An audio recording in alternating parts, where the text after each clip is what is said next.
আসসালামু আলাইকুম ভাই ব্রাদার। আমি এখন যাচ্ছি খালাতো ভাইয়ের বাসায় ট্রেনে করে, বুঝছো, লিচু খেতে। এর কারণ হচ্ছে লিচুটা আমার ফেভারেট। এবারকার কিন্তু লিচু পাই নাই গাছে, বুঝছো, আমাদের কাছে। তার জন্য খালাতো ভাইয়ের বাসায় যাচ্ছি লিচু খেতে। ওকে, سبيل الدموع سبيل সো ব্রাদার, লিচুর বাগানে ঢুকে পড়েছি। আর মনের ভিতরে একটা শান্তি আসলো যে লিচুর বাগানে তো ঢুকলাম, এটা অনেক বড় একটা শান্তি। তো চলো আমি তোমাদের একটু লিচুর গাছ দেখাই। এই দেখো লিচুর গাছগুলা এমন টক টক টক টক করছে। এই জায়গাতে আসলে মন তোমার ভরে যাবে, বুঝছো। আমি একটা জিনিস খুবই একটা হাসলাম যে এত বড় লিচু, আর এই জায়গাটা অত এত সুন্দর, মানে কি বলবো তোমাকে। দেখো লিচুগুলো টক টক করছে, একবারে অস্থির, মানে মাশাআল্লাহ। আর একটা জিনিস খুব ভালো লাগতেছিল, লিচুর গাছগুলো অনেক ছোট ছোট আর দেখতেও ভালো লাগতেছিল। আর লিচু কিন্তু প্রচুর পরিমাণ ধরে আছে, এগুলো লিচু কিন্তু লিচুর কালারটা মাশাআল্লাহ, বুঝছো। আর এই যে এরা বসে আছে না, যে দেখো, এরা কিন্তু লিচুগুলো গুছিয়ে গুছিয়ে রেখেছে। তোমরা কারা কারা আমার মতো অনেক বেশি লিচু খাও, একটু কমেন্ট দেখতে চাই, বুঝছো। উড়াধরা কমেন্ট করবা, লিচু খাও কি, হ্যাঁ না না, কম কম খাও না বেশি খাও, একটু কমেন্ট দেখতে চাই। তো এই যে আমাদের কাকাগালা লিচু পাড়তেছে, আর ওদিকে কিন্তু একবারে পালা দিয়ে থেয়েছে লিচু, বুঝছো। আর এত পরিমাণ যে গরম, লিচুর বাগানে ঢুকলে এটা কল্পনা করা যায় না। কিন্তু একটা ভয় যে এখানে গান্ধী থাকে, বুঝছো, লিচুর বাগানে কিন্তু গান্ধী থাকে।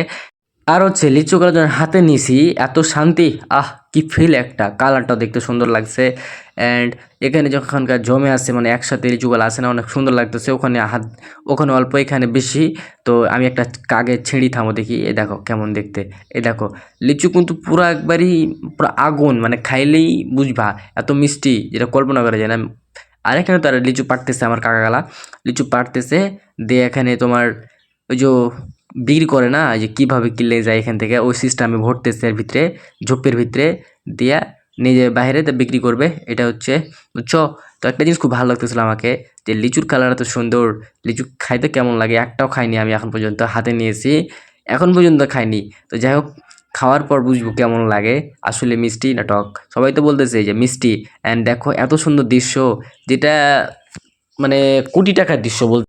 আল্লাহ যদি আমাকে বাঁচিয়ে রাখে, ইনশাআল্লাহ আমি একদিন লিচুর বাগান করব, আর খাবো, আর বিক্রি করব না, ডাইরেক্ট সবাইরে দান করব, ইনশাআল্লাহ। তো দেখো কত সুন্দর, মনটা হচ্ছে ভরেইছে এইরকম মানে দৃশ্যগুলা দেখতে। আমার খুব একটা জিনিস ভালো লাগতেছিল, যে আমি লিচুর বাগানে আছি সত্যি না বাংলাদেশের বাইরে আছি, এটাই আমি ভাবতেছিলাম। তো যাই দেখলাম যে বাংলাদেশের ভিতরেই আছি, কিন্তু এত সুন্দর সুন্দর জায়গাটা, মানে লিচুর বাগান। আর হচ্ছে পুকুর পুকুর আছে। তারপরে এসে দেখো একটা লিচুর গাছে তো কতগুলো লিচু ধরে আছে। আর আমার হাতে দেখো কয়টা আছে, 6টা আছে মনে হয়, 7টা না 6টা, যাই হোক আছে, 8-9টা আছে, ওরে আল্লাহ। তো একটা আমি প্রথমে টেস্ট করে দেখি কেমন লাগে। তো একটা আমি জাস্ট মুখে ভরে দিলাম, আর মুখের রস যখন ঢোকে না, তখন উফ, টেস্ট, একটা আরাম, একটা শান্তি, কলিজা মলিজা একবার জুড়াই গেছে ও। তো যাই হোক, অনেক অনেক শুক্রিয়া, আমি লিচু খেতে পেয়েছি, এটাতে অনেক শুক্রিয়া। আর হচ্ছে আমার ভাইকে আমি আসসালামু আলাইকুম দিলাম, অ্যান্ড সালামের উত্তরটা প্লিজ রিপ্লাই দিয়ে যাবেন। আর আমার যতগুলো ফেসবুক বাসি আমার ভিডিও দেখো তোমরা, তাদেরকে আসসালামু আলাইকুম অ্যান্ড ঈদ মোবারক।